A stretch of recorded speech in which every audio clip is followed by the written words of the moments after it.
नमस्कार दोस्तों। दिल्ली एनसीआर यानी कि दिल्ली के आसपास के शहर जैसे गाज़ियाबाद, नोएडा, फरीदाबाद, गुड़गांव, ये जो पूरा इलाका है लगभग 2.5 करोड़ से ज़्यादा की आबादी इस इलाके में रहती है। और माना ये था कि हिंदुस्तान की राजधानी के आसपास के इलाकों में सुरक्षा के बंदोबस्त बेहतर रहते हैं। अगर यहाँ सुरक्षा इंतजाम ठीक नहीं है, यहाँ समाज में खतरे ज़्यादा हैं, इसका मतलब कि देश के बाकी हिस्सों में आप इससे कहीं खतरनाक स्थितियों का अंदाज़ा लगा सकते हैं। दिल्ली एनसीआर की बात मैं आज इसलिए कर रहा हूं क्योंकि 2 हादसे ऐसे हुए हैं जो किसी को भी दहला सकते हैं। एक महिला जो गाज़ियाबाद से दिल्ली को आ रही थी, वो अपने भाई के यहाँ किसी बर्थडे के लिए गई हुई थी और भाई ने रात में 9:30 बजे के आसपास उसको एक स्टॉप पे छोड़ा जहाँ से बस लेकर के उसको दिल्ली आना था, अपने घर लौटना था। वहाँ 4 लोगों ने उसको अगवा कर लिया। उसके बाद वो ले करके गए। 2 दिनों तक उस महिला के साथ गैंगरेप होता रहा। एक और आदमी जुड़ गया था, जहां लेकर के सुनसान जगह पर गए थे चारों लोग, वहां एक और आदमी पहले से था।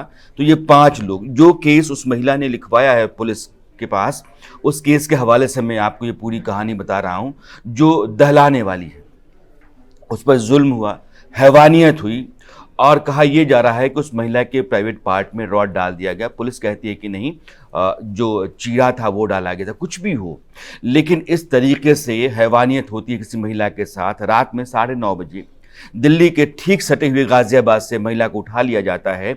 उसके बाद कहीं ले जाकर के उसके साथ 2 दिन तक बलात्कार होता है, गैंगरेप, और फिर उसको बोरी में बंद करके कहीं फेंक दिया जाता है।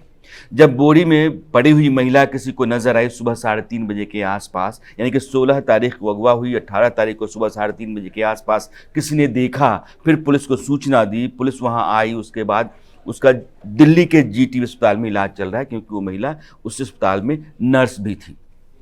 अब एक घटना ये है, अब इसकी जांच पड़ताल चल रही है। कहा यह जाता है कि संपत्ति विवाद था। यह महिला जिसको अगवा किया गया था, उसने कहीं एक मकान खरीद रखा था। उस मकान पर कुछ और लोगों का कब्जा था। कोई शाहरुख, औरंगजेब, इस तरह के लोग 5 थे और उन लोगों ने ही उसको अगवा किया और उन्हीं लोगों ने उसका बलात्कार किया। अब सवाल ये है कि उनको कैसे पता है कि वो महिला अपने भाई के यहाँ गई हुई थी, वहाँ से वो बस स्टॉप पर आई हुई है और बस स्टॉप से बस पकड़ने के लिए इंतज़ार कर रही है, इसलिए वहाँ से अगवा कर लिया जाए। ये जांच का मामला है। लेकिन ये हैवानियत हो रही, इस तरह के पिशाच, नर पिशाच दिल्ली के आसपास के इलाकों में हैं।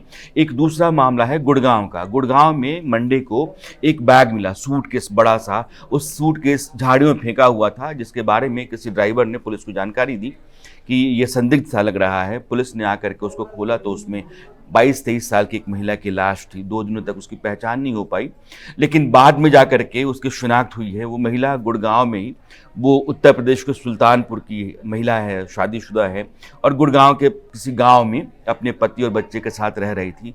उसके साथ भी वैसी हैवानियत है। उसके प्राइवेट पार्ट्स पे चोट के निशान हैं, शरीर पर जले के निशान हैं, उसके साथ मारपीट बेइंतहा की गई है, इसके सबूत हैं, और उसका गैंग रेप हुआ है। तो रेप के सबूत हैं, जुल्म ज़्यादती के हैं, हैवानियत के हैं, और इस तरह के लोग दिल्ली और एनसीआर के आसपास में हैं। यानी कि महिला कहीं भी है, सुरक्षित नहीं है।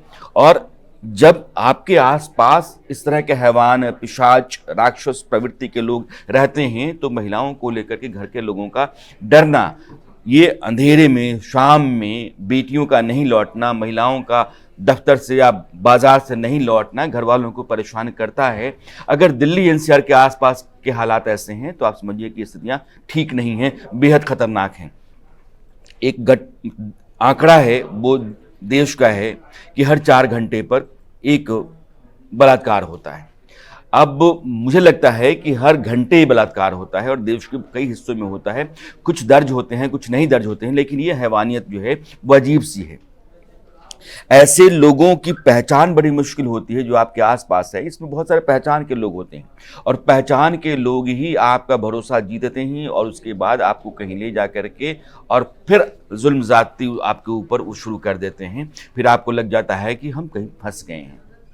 और ये स्थितियाँ जो हैं दिल्ली एनसीआर की महिलाओं के लिए, लड़कियों के लिए ख़तरनाक हैं। दिल्ली की जो महिला आयोग के अध्यक्ष हैं स्वाति मालीवाल, उन्होंने इस पर एतराज़ किया, एक वीडियो बनाया, ट्वीट किया है। जो गाजियाबाद पुलिस है वो भी सक्रिय है, जांच वो आगे बढ़ा रही है। उसने पोस्टमार्टम रिपोर्ट ले रखा है जीटीवी से। जीटीवी अस्पताल में उस महिला का इलाज चल रहा है। गुड़गांव में क्या हुआ, उस महिला के हस्बैंड को पुलिस ने हिरासत में ले रखा है, लेकिन आखिर किन लोगों ने उस तरह का जघन्य अपराध किया है, कौन से वो लोग हैं, उनकी पड़ताल अभी चल रही है। ये दोनों मामले सिर्फ इसलिए हैं कि घटनाएं आई हुई हैं और लोग हिले हुए हैं, दहले हुए हैं, लेकिन इस तरह घटनाएं हो रही हैं और इस तरह हो रही घटनाओं से हर परिवार का डरना, हर इंसान का डरना लाजमी सा है और दिल्ली एनसीआर की मौजूदा स्थिति जो है वो खतरे की घंटी बजा रही है।